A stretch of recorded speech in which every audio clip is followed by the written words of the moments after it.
The Education of Little Tree by Forrest Carter. To Know the Past, page 228. Grandma and Grandpa wanted me to know of the past. For if you don't know the past, then you will not have a future. If you don't know where your people have been, then ye won't know where your people are going. And so they told me most of it. How the government soldiers came, how the Cherokee had farmed the rich valleys and held their mating dances in the spring when life was planted in the ground, when the buck and the doe, the cock and the peahen exulted in the creation parts they played, how their harvest festivals were held in the villages as frost turned the pumpkins, reddened the persimmon, and hardened the corn. How they prepared for winter hunts and pledged themselves to the way. How the government soldiers came and told them to sign the paper, told them the paper meant that the new white settlers would know where they could settle and where they would not take land of the Cherokee. And after they had signed it, more government soldiers came with guns and long knives fixed on their guns. The soldiers said the paper had changed its words. The words now said that the Cherokee must give up his valleys, his homes, and his mountains. He must go far toward the setting sun, where the government had other land for the Cherokee, land that the white man did not want. How the government soldiers came and ringed a big valley with their guns, and at night with their campfires. They put the Cherokees in the ring. They brought Cherokees in from other mountains and valleys in bunches like cattle and put them in the ring. After a long time of this, when they had most of the Cherokees, they brought wagons and mules and told the Cherokees they could ride to the land of the setting sun.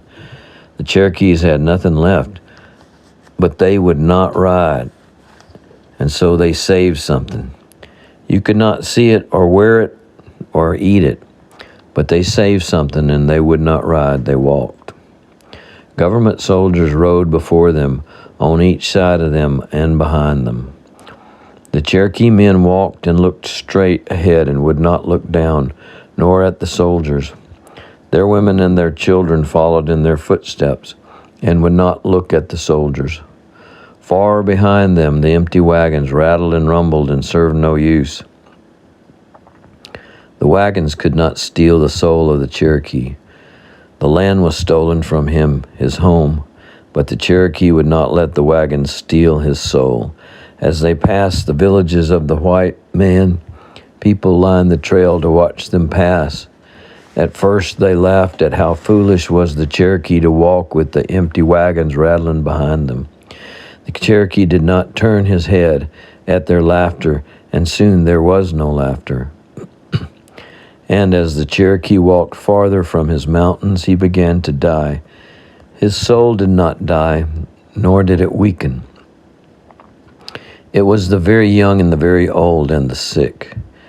At first the soldiers let them stop to bury their dead, but then more died, by the hundreds, by the thousands. More than a third of them were to die on the trail. The soldiers said they could only bury their dead every 3 days, for the soldiers wished to hurry and be finished with the Cherokee. The soldiers said the wagons would carry the dead, but the Cherokee would not put his dead in the wagons. He carried them, walking.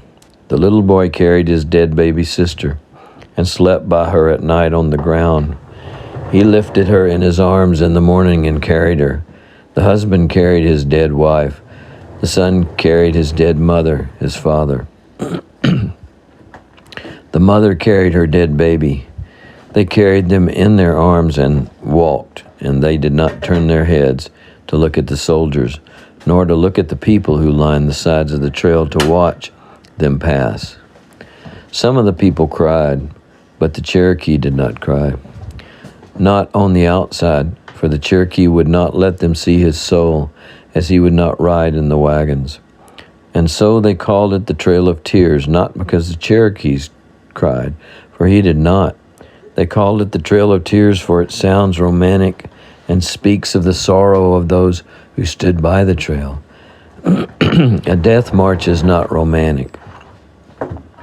You cannot write poetry about the death-stiffened baby in his mother's arms, staring at the jolting sky with eyes that will not close while his mother walks.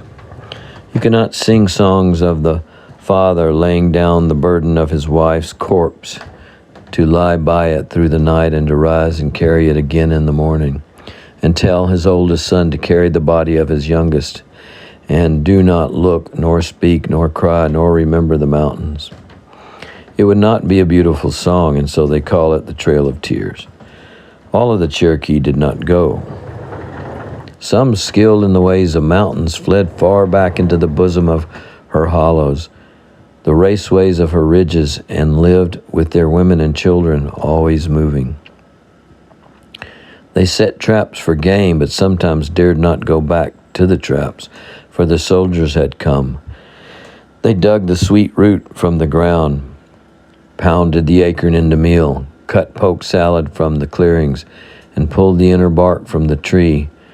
They fished with their hands under the banks of the cold creeks and moved silent as shadows, a people who were there but not seen, except by a flicker of illusion, not heard. And they left little signs of their living. But here and there they found friends. The people of Grandpa's Pa were mountain bred.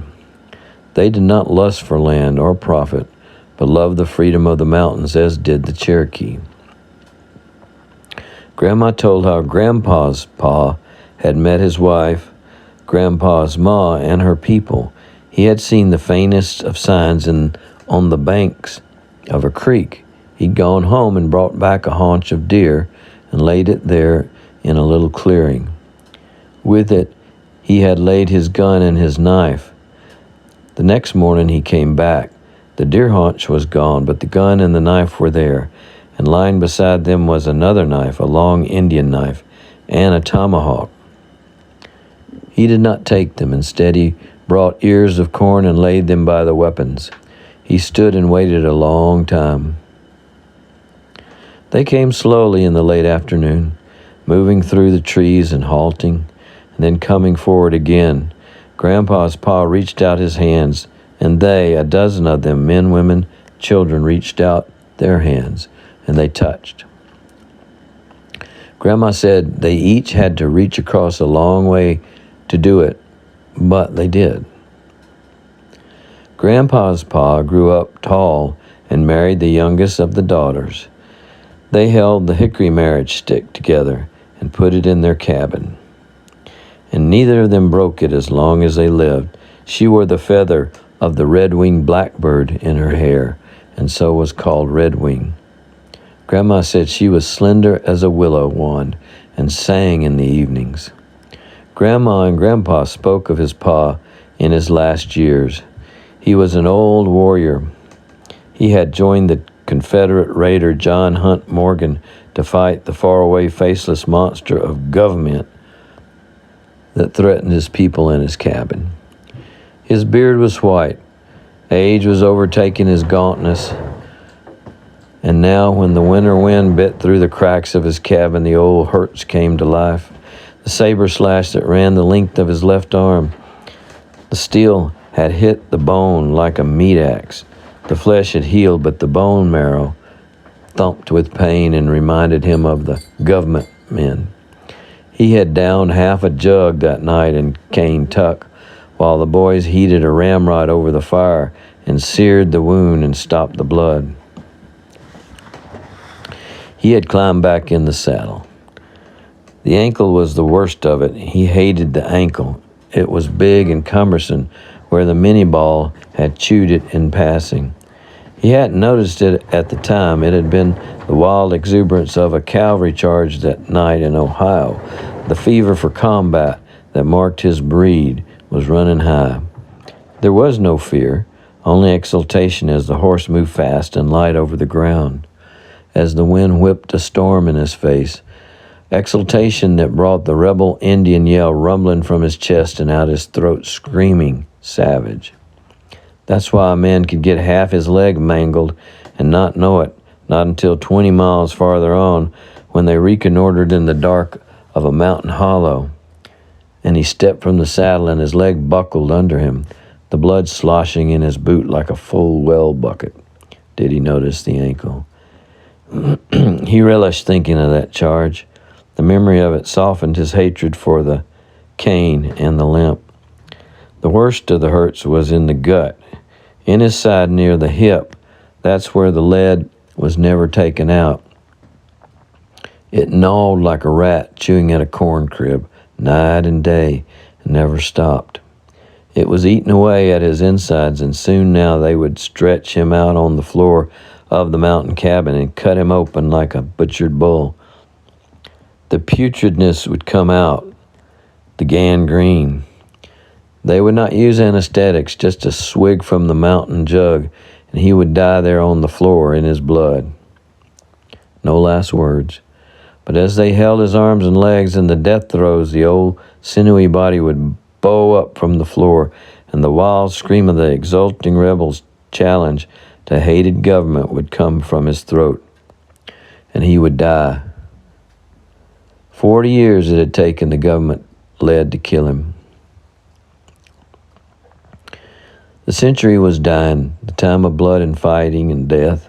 The time he had met and by which he had been measured was dying. There would be a new century with another people marching and carrying their dead, but he knew only the past of the Cherokee. His oldest son had ridden off to the nations, the next oldest dead in Texas. Now only Red Wing, as in the beginning, and his youngest son. He could still ride. He could jump a Morgan horse over a 5-rail fence. He still bobbed the horses' tails out of habit, to leave no tail hair on the brush to be followed. But the pains were worse, and the jug didn't quieten them as it had. He was coming to the time of being spread-eagled on the floor of the cabin, and he knew it. The fall of the year was dying in the Tennessee mountains. The wind bit the last of the leaves from the hickory and oak. He stood that winter afternoon with his son halfway down the hollow, not admitting that he couldn't climb the mountain anymore.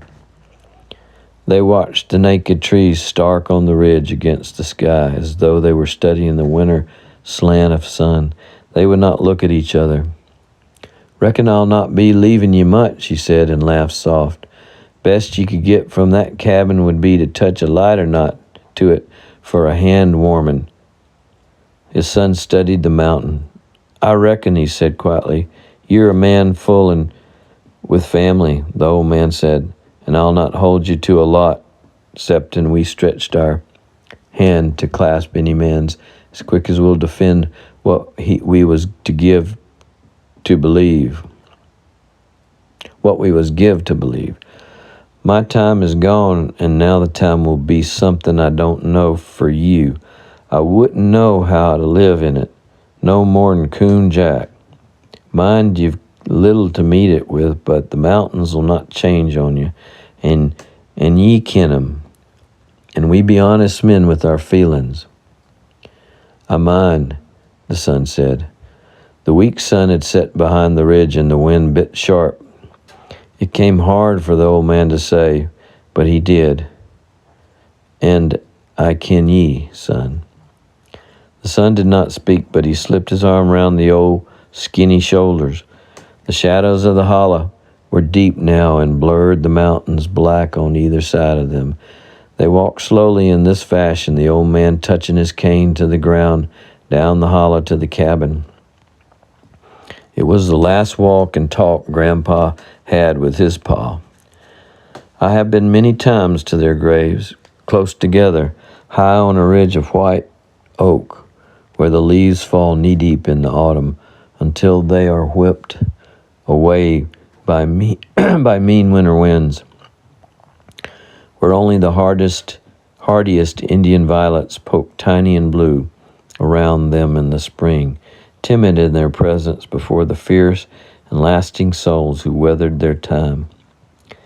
The marriage stick is there, hickory and gnarled, unbroken still, and filled with the notches they carved in it each time they had a sorrow a happiness, a quarrel they had mended. It rests at their heads, holding them together. And so small are the carved names in the stick, you must get down on your knees to read Ethan and Redwing. End of chapter.